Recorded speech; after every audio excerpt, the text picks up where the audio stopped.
Jadi video ini sengaja saya buat dan saya dedikasikan khusus untuk generasi kedua petambak di Bumi di Pasena, Lampung. Kalau sekira berkenan, silahkan like, subscribe, dan komen di bawah untuk masukan dan saran video-video kita yang berikutnya, apa yang mau kita bahas gitu ya. Awal ini kita coba dengan intro lagunya Bang Iwan Fals, Seperti Matahari.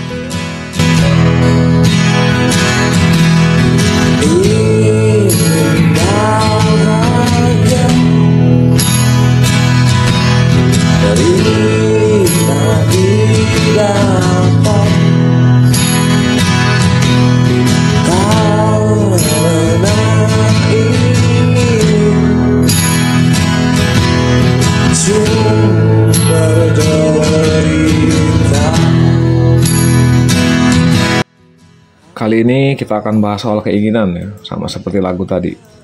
Jadi dulu di tahun 1990-an ada keinginan yang begitu besar dan begitu dahsyatnya di tengah masyarakat di Pasena, di tengah para petambak senior-senior kita. Keinginan yang begitu legendaris sampai dikenal dengan sebutan 6 tuntutan plasma. Keinginan dan harapan yang dulu didambakan di tengah masyarakat itu merupakan buah pikir ya, yang lahir dari kondisi dan situasi yang saat itu mereka rasakan. Sebagian besar harapan dan keinginan itu disandarkan pada negara, pada pemerintah waktu itu. Di antaranya yang pertama, ambil alih Bumi di Pasena dari PT DCD, dikenal take over dari PT DCD gitu ya. Dan yang kedua ada pemisahan aset, yang milik inti mana, milik plasma mana, milik perusahaan mana, milik petambak mana gitu ya. Kemudian yang ketiga ada merevisi pola kemitraan. Lalu berikutnya ada memisahkan manajemen, jadi manajemen punya terpisah gitu. Perusahaan manajemennya mana, petambak manajemennya mana. Dulu pernah kita kenal atau pernah dengar kan dulu istilah ada LMPK gitu ya. Nah, itu salah satu adalah perwujudan dari pemisahan manajemen. Yang kemudian ada hapus hutang piutang. Terakhir kita di 2018 lalu clear and clear utang piutang antara petambak dengan perusahaan ya. Yang paling akhir ada bagikan sertifikat hak milik petambak. Nah, itu udah beres semua tuh ya. Soal itu di akhir 2019 itu tunai sudah perjuangan itu. Tujuan akhir dari keinginan-keinginan itu nggak lain dan nggak bukan, pada intinya hanya untuk mendapatkan kesejahteraan hidup ya. Dan luar biasanya itu harapan dan keinginan itu harganya sangat mahal dan harus dibayar oleh petambak. Pakai keringat, air mata, darah, bahkan nyawa ya. Dulu pernah terjadi. Bertahun-tahun perjuangan itu senior-senior kita lalui ya, sampai di akhirnya tahun 2019 tuh terwujud dan tercapai semualah keinginan dan harapan itu. Yang lebih dahsyatnya lagi, bahkan mereka sempat mengguncang tanah air karena keyakinan mereka pada kedaulatan dan persatuan yang mampu membuat mereka itu melakukan hal-hal luar biasa yang mereka lakukan hanya dengan dana dari hasil swadaya. Itu luar biasa dahsyatnya. Tapi ada yang menarik dari keinginan-keinginan mereka ini. Ada yang menarik dari momen-momen ketika keinginan mereka ini tercapai. Ketika harapan mereka yang mereka dambakan dulu sudah terpenuhi semua gitu ya.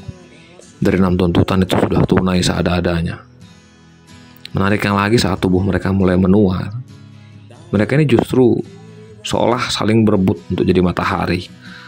Ya, jadi orang yang merasa bahwa dirinya itu pernah berjuang dan merasa bahwa saya juga harus merasakan dari perjuangan ini gitu ya. Dan lebih menariknya lagi adalah sebagian besar dari mereka tuh seolah-olah ingin kembali pada masa sebelum semua ini terjadi.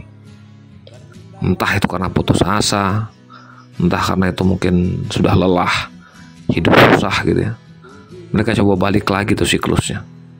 Dari yang pertama saja, mereka sertifikat yang sudah diterimanya, yang menjadi satu dari 6 tuntutan tadi, dibalikkan lagi ke bank sebagai jaminan dan lain-lain.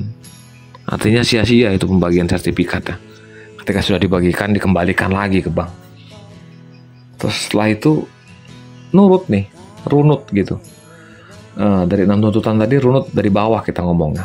Sertifikatnya dibalikin lagi gitu. Kemudian tadinya utangnya udah dihapus, dibikin utang lagi gitu ya. Terus mati-matian misahin manajemen. Sekarang pengen bergabung manajemennya, gitu. Pengen membuat manajemen yang satu, tunggal gitu. Revisi pola kemitraan sudah jalan, sudah pernah terjadi, tapi nggak pernah tuh diperbaikin, dikoreksi, disempurnakan, nggak ada. Mereka pengennya balik lagi seperti dulu gitu ya. Kemudian aset inti dan plasma ini sudah terpisah gitu. Nggak tahu deh, itu kayaknya dengan nyerahin sertifikat sama aja itu balikin jadi satu lagi, karena perusahaan dengan si petambak, karena sebagai jaminan ya asetnya. Yang terakhir, yang paling serem, dulu kita minta Bumi Dipasayana ini diambil, mereka ya bukan kita, minta diambil alih oleh pemerintah dari pihak perusahaan, diserahkan kepada petambak gitu. Dan hari ini mereka ingin menyerahkannya lagi nih, serahkan gitu. Mereka pengen udah deh, ini kalau bukan perusahaan nggak bakal bisa ngurusin tuh gitu. Sehebat apa sih ada perusahaan yang bisa ngurusi segini banyaknya manusia gitu ya? Nggak ada yang bisa merubah nasib suatu kaum kecuali kaum itu sendiri. Nggak ada orang yang bisa merubah dirinya kecuali dirinya sendiri. Sampai kapanpun ya kita mungkin gini-gini aja. Kalau kita nggak percaya bahwa kita itu bisa berbuat lebih baik, bisa menjadi baik, bisa berkata baik, dan bisa berlaku baik. Nggak ada orang yang menolong kita selagi kita belum menjadi baik. Itu aja catatannya.